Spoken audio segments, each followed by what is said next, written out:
Por si las moscas, vamos a hablar de un evento cultural insólito que sucedió hace ya varios años, en 1971, en el Museo de Bellas Artes. Me refiero a Prometeo 71, arte, pop y rock en Bellas Artes. Para hablar de este tema me acompaña Federico Rubli, que es historiador del rock en México y pues una fuente fundamental para entender también la contracultura de los años 60 y 70. Federico, muchas gracias por estar aquí en el programa. Al contrario, con el placer de estar aquí. Federico, ¿cómo llega la historia?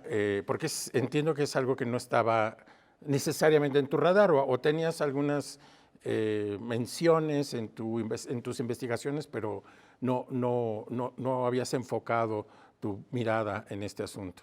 Claro.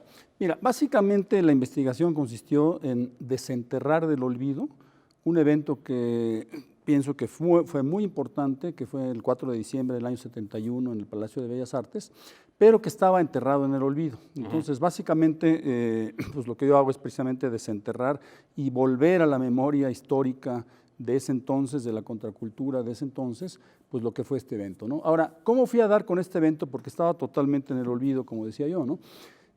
Fíjate que, bueno, yo siempre he estado en el ambiente del rock, ¿no? Fui columnista de varias revistas, y bueno, tengo otros dos libros sobre rock, ¿no? Sobre uno de Avándaro y uno que es la historia del rock en México. Y bueno, yo tenía siempre mucho contacto con una persona que ya falleció, que se llamó Armando Molina. Armando Molina fue pues, muy polifacético, fue un músico, fue productor, fue manager de grupos, fue compositor, ¿no? Y pues tenía un archivo muy vasto de información sobre el rock en México. Entonces, un buen día, por el año 2017, yo siempre tenía contacto con él por correo electrónico, puesto que se fue a vivir a los últimos años a Hermosillo, ¿no? Entonces, de repente, un día, por correo electrónico, me manda un programa de Bellas Artes del año 71 de algo que se llamó Prometeo Espectáculo Pop. Y bueno, yo me quedé bastante atónito porque pues, obviamente yo no tenía esto en el radar, ¿no? Y bueno, empiezo a ver el programa y me doy cuenta que fue todo un espectáculo, ¿no? Y que actuaron 3 grupos de la época, de los mejores de la época, que fueron los Duk Duks, Peace and Love y Javier Batis. Pero lo que no me checaba era que este evento, el 4 de diciembre, pues se estaba llevando a cabo apenas ni 3 meses después de la gran censura de Avándaro, del Avandarazo. Entonces, a mí no me hacía sentido cómo es posible que después del Avandarazo, en plena censura, Palacio de Bellas Artes aprobara tener un espectáculo en donde había grupos de rock. Entonces, eso pues me dejó atónito, ¿no? Pero aún hoy sería raro que claro, un grupo de rock claro. estuviera Sí, porque en Bellas Artes. Porque de hecho, déjame decirte, es la única vez en toda la historia del Palacio de Bellas Artes en que ha habido rock en forma en el Palacio. Claro. ¿No? Y bueno, junto con eso, lo único que me mandó Armando Molina fue un recorte periódico del Excelsior, ¿no? Y que venía una reseña más o menos bien hecha de lo que había sucedido con unas 2 o 3 fotografías, pero más no. Y yo le pregunté a Armando, le dije, oye, pues tú eras el manejador de uno de los grupos de Peace and Love, o sea, Peace and Love llegó a Bellas Artes pues porque tú los llevaste. Entonces, platícame más, o sea, esto me intriga, ¿no? Y me dijo, mira, no me acuerdo de nada, o sea, lo único que tengo es este programa. Ahí en el programa aparece que los creadores y los productores fueron 3 hermanos Cohen, ¿no? Del ambiente artístico, cultural. Dice, pues búscalos. Yo hace muchos años que no los veo, pero bueno, pues trata de buscarlos. Y esa fue la única pista, ¿no? Entonces, claro, gracias a la maravilla del Internet y moviendo a algunos otros conocidos, pude localizar a Arnaldo Cohen. Y bueno, a partir de ahí surgió pues ya el rompecabezas para armar esta historia, ¿no? Porque afortunadamente Arnaldo tuvo una disposición muy abierta para hablar sobre esto, se acordaba perfectamente de todo lo que sucedió hace 50 años en Bellas Artes, y no solo eso, sino que también me puso en contacto con un productor, uno de los productores del evento, que se llama Roberto Mosqueira. Y bueno, a partir de ahí pues fueron interminables entrevistas, conversaciones, me proveyó de muchísimos materiales que pues, están en el libro y bueno, como digo, fue armándose el rompecabezas, ¿no? Yo en un principio pensé que iba a tener información para escribir un artículo sobre esto, ¿no?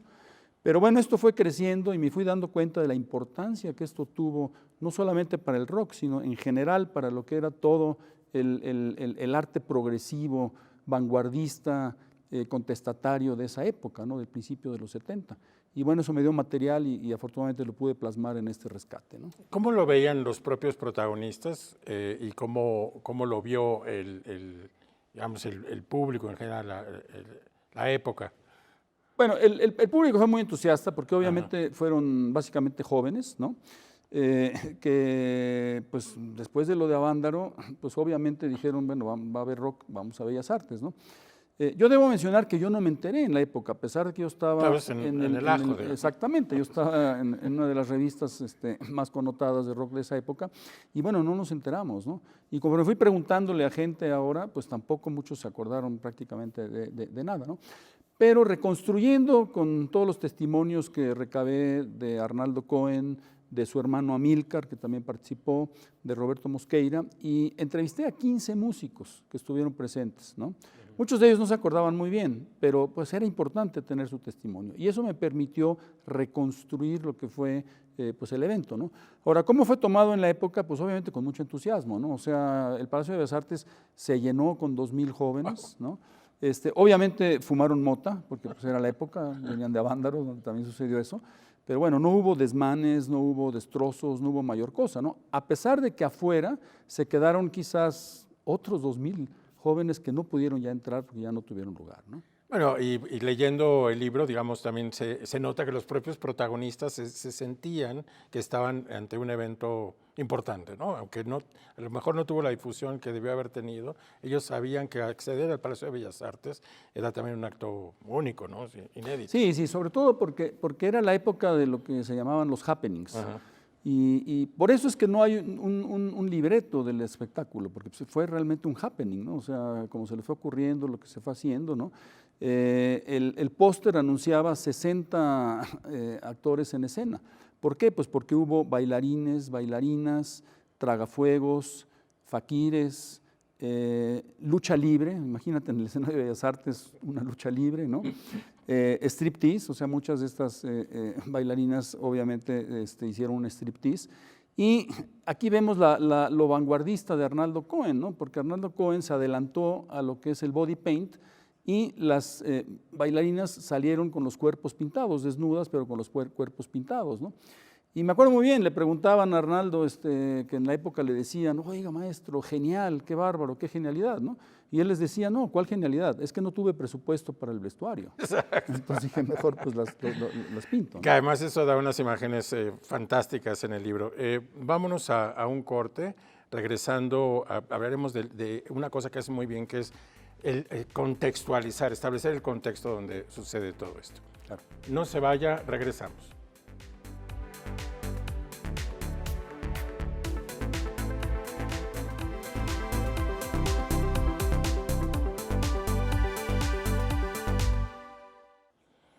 Por si las moscas, estamos de regreso. Estamos hablando de Prometeo 71, Arte, Rock y Pop en Bellas Artes. Se trata de un libro basado en la investigación de Federico Rubli. Federico, como decía antes del corte, una de las partes más sustantivas de este libro es el contexto. Hablas del rock de la época, de la onda chicana y también de la generación que es la que impulsa este acontecimiento, este happening. Háblanos un poco más de esta parte de la investigación y del contexto. Fíjate que yo pensé conveniente dar el contexto, porque si yo en el libro hubiera entrado directamente 4 de diciembre del 71 se llevó a cabo este espectáculo en Bellas Artes, pues mucha gente no iba a tener el contexto de qué fue eso y por qué se dio. Entonces, la primera parte del libro hablo precisamente del contexto. Hablo de Avándaro, porque pues, fue el contexto más importante, ¿no? Sí. Más inmediato, y Avándaro porque fue la culminación del único o del primer movimiento de rock original que se llamó la onda chicana. Entonces hago un tratamiento de eso. Un asunto, digamos, en el que tú estuviste presente, además ya habías escrito un libro. Sí, por supuesto, exactamente. Entonces, sí. El libro justo se llama Yo estuve en Avándaro. Exacto. Y es toda la crónica de lo que fue Avándaro con unas hipótesis del manejo por qué se dio la censura, etcétera, ¿no? Pero bueno, pues ese fue un libro que salió hace un par de años, ¿no? Entonces, ese es un contexto importante. Otro contexto que era fundamental para entender a los Cohen y a Roberto Mosqueira y a todo ese grupo de artistas plásticos de la época de por qué hacían estos happenings, pues era contextualizar lo que era el mundo de la cultura contestataria, vanguardista de estos artistas, ¿no? Y todo eso se concentró en lo que aquí en la Ciudad de México era la zona rosa, que desafortunadamente, bueno, ya con los años cayó en un deterioro tremendo, ¿no? Pero la zona rosa era un foco de la contracultura y de toda esta vanguardia que tenían todos estos artistas, ¿no? Entonces, en ese capítulo se narra cómo se juntaban en los cafés, en los restaurantes, en los bares de la zona rosa, interactuaban y de ahí pues fraguaban sus planes, ¿no? Ahí era como se les ocurría, vamos a hacer esto, vamos a hacer esto otro, ¿no? Entonces ese contexto es importante. Ahora, un contexto también fundamental es que Prometeo se escenificó 2-3 meses antes, en agosto, en el Club Deportivo Israelita. El Israelita tradicionalmente era un centro que privilegiaba mucho la cultura vanguardista. Entonces, pues no hacían exposiciones de pintura, escultura, etcétera, teatro. Entonces, pues no tuvieron empacho ni titubeo en decir, bueno, cuando les plantearon los Cohen este espectáculo de Prometeo, de montarlo ahí. Y se montó ahí, igual con 3 grupos de rock, que luego repitieron 2 de ellos en Bellas Artes, que fueron Batis y los Duk Duks. El tercer grupo que actuó en el Israelita en agosto fue Love Army, pero ya no pudo actuar en Bellas Artes y por eso es que llegó Peace and Love, ¿no?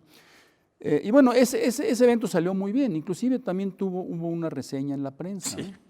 La reseña es muy Sí, interesante exactamente. porque habla con muchísimo Claro. entusiasmo del evento. Exacto. Y entonces la gente se pregunta, bueno, ¿cómo es posible que esto llegó a Bellas Artes, ¿no? Y bueno, esa historia también es bastante interesante, ¿no? Chusca, porque en ese momento narra Arnaldo, ¿no? Después de lo del Israelita, estuvo invitado en una cena de una escultora que ya falleció hace muchos años, pero muy connotada, que es Charlotte Yazbek. Y bueno, estaban ahí en esa cena, había intelectuales, gentes del momento, ¿no? Y entonces ahí conocieron al director general del Instituto Nacional de Bellas Artes, que se llamaba el doctor Miguel Bueno, y su otro apellido era Imalo, parece broma, pero era el doctor Bueno Imalo. Bueno, lo conocieron ahí y le dijeron, estamos muy emocionados porque montamos esto en el Israelita y salió muy bien. Y sin más, Miguel Bueno les dice, bueno, monten el Bellas Artes, yo les presto Bellas Artes, ¿no? Les dijo, no tengo dinero, ustedes hagan sus arreglos, les ofrezco la taquilla y la publicidad, pero hagámoslo en Bellas Artes. Bueno, muchos se han preguntado cómo es que el director del INBA haya accedido a eso, ¿no?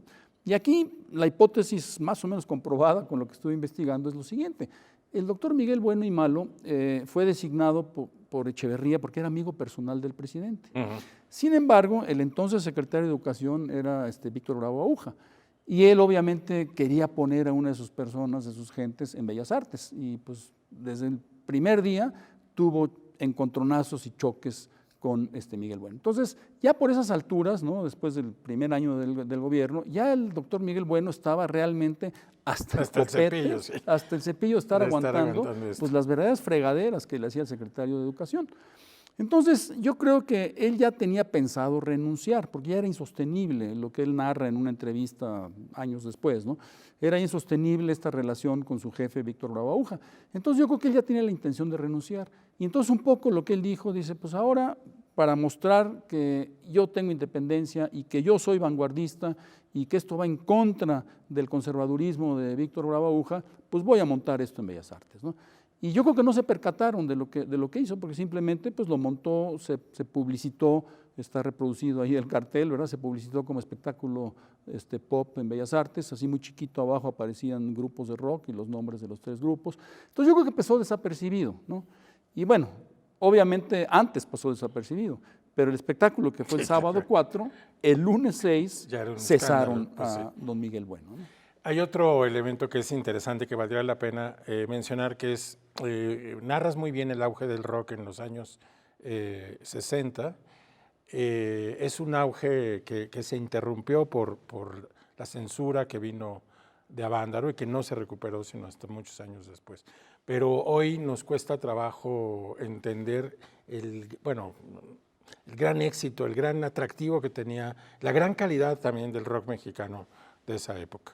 Sí, sí, sí. La verdad es que el movimiento de la onda chicana fue un movimiento muy promisorio, ¿no? O sea, fue el primer movimiento realmente de rock original. Y además que tenía mucho sentido también de negocio, ¿no? O sea, vendía discos Exacto, y tenía... exactamente. O Ajá. sea, hubo un grupo de personas que comprendieron que el rock pues también podía ser un buen negocio, ¿no? Entonces hubo la apertura de las disqueras, se grabaron muchos discos, la radio, había muchísimos eventos, muchas tocadas, ¿no? En explanadas, en universidades, en salones. O sea, realmente el rock estaba en un auge pues muy, muy importante, ¿no? Y yo creo que estaba ya listo el rock mexicano de la onda chicana para el siguiente paso, que era la internacionalización, porque realmente era un rock que pues estaba inscrito en lo que era la tendencia del rock pesado, rock ácido de esa época, ¿no? Pero muy original, con sus toques mexicanos, ¿no? Por ejemplo, la mexicanidad se dio en la utilización de metales, ¿no? Entonces usaban lo que se llamaban bandas en ese momento, ¿no? Usaban metales que muchos de estos metaleros provenían pues, de grupos de música tropical, de otro tipo de géneros, pero que eso se fusionó también dentro del rock, ¿no? Entonces fue realmente muy, muy rico lo que se dio. Y la verdad es que a Vándaro fue una pena que se diera porque coartó de golpe lo que era ese promisorio movimiento, ¿no?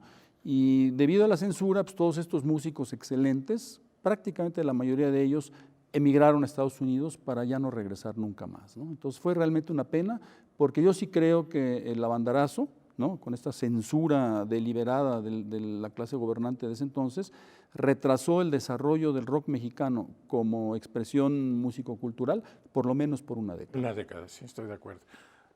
Dejemos aquí por ahora, no se vaya, regresamos para seguir comentando sobre Prometeo 71.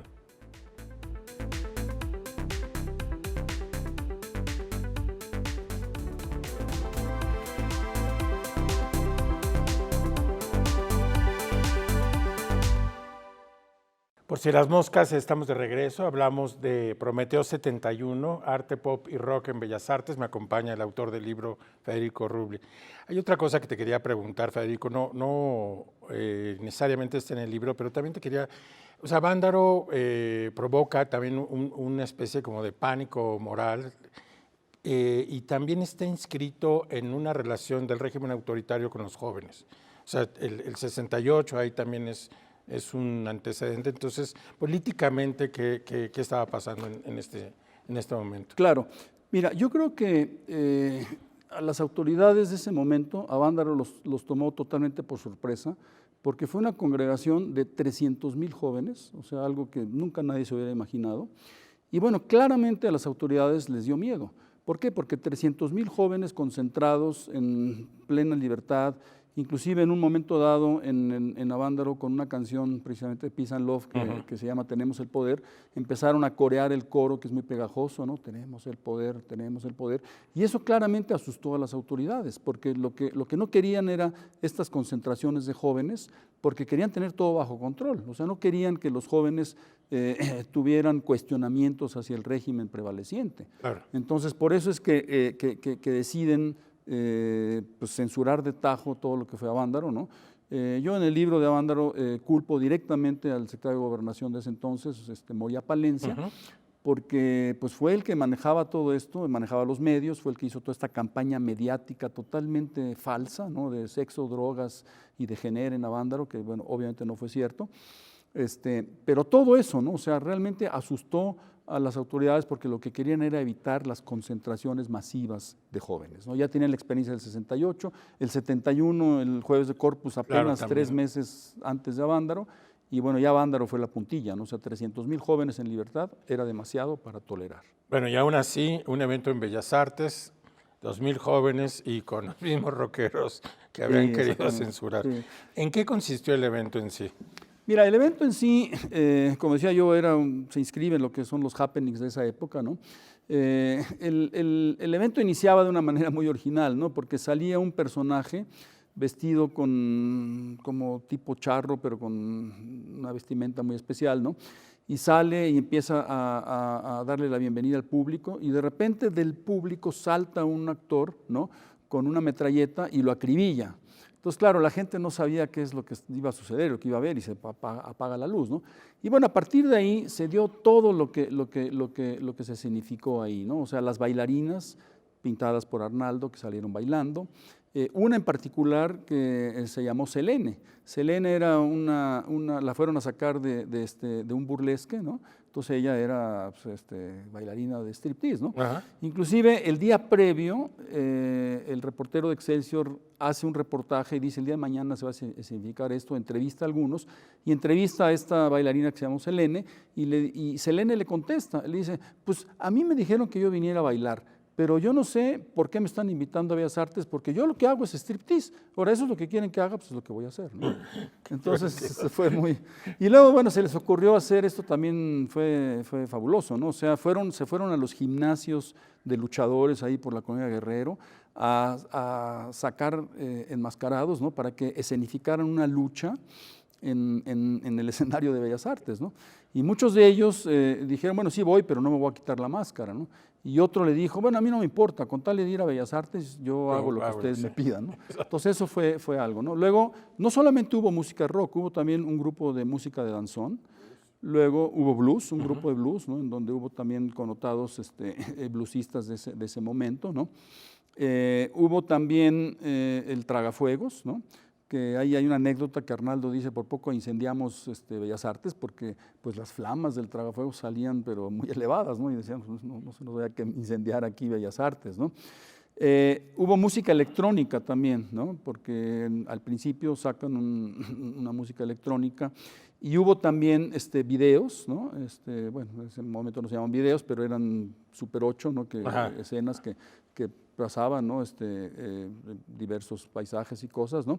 Y al final salió Juan José Gurrola recitando el Prometeo, ¿no? Y eso era pues también, digamos, la culminación, ¿no? O sea, un poco recitar todo lo que era Prometeo. Pero todo el espectáculo se enmarcaba, ¿por qué Prometeo? Porque se enmarcaba en que pues Prometeo luce encadenado, y aquí lo que tratan de hacer estos artistas es quitarle las cadenas a Prometeo para salir y dar la expresión artística, ¿no? Además tiene referencia a uno de los murales que está... Sí, allá en Bellas Artes exactamente. Sí. Ahora, yo no sé si logré yo en el libro plasmar lo siguiente. Tú que ya leíste el libro me podrás decir honestamente si así fue. Yo lo que quise hacer, cuando ya narro todo lo que fue el espectáculo, es redocumentar un documental narrativo, de tal forma que el lector se sienta adentro, que sí, está totalmente. sentado en Bellas Artes, está viendo el espectáculo, está oyendo el espectáculo, está oliendo lo que está pasando, ¿no?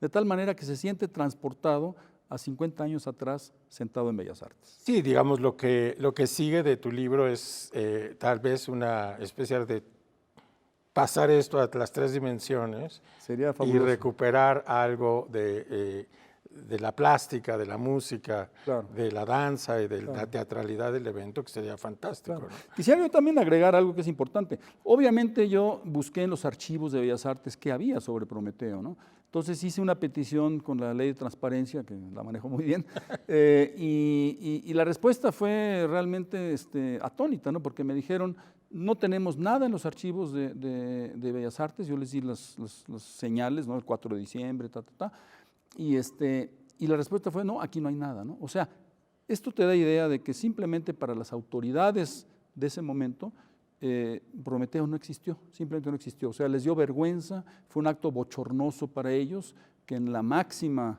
plaza de la cultura mexicana se presentara un espectáculo así, ¿no? ¿De qué sirve, o en fin, tal vez la pregunta no sea de qué sirve, pero para qué traemos estos eventos al presente? Es decir, ¿de qué nos sirve a nosotros en nuestro pensamiento y cultura, digamos? Claro.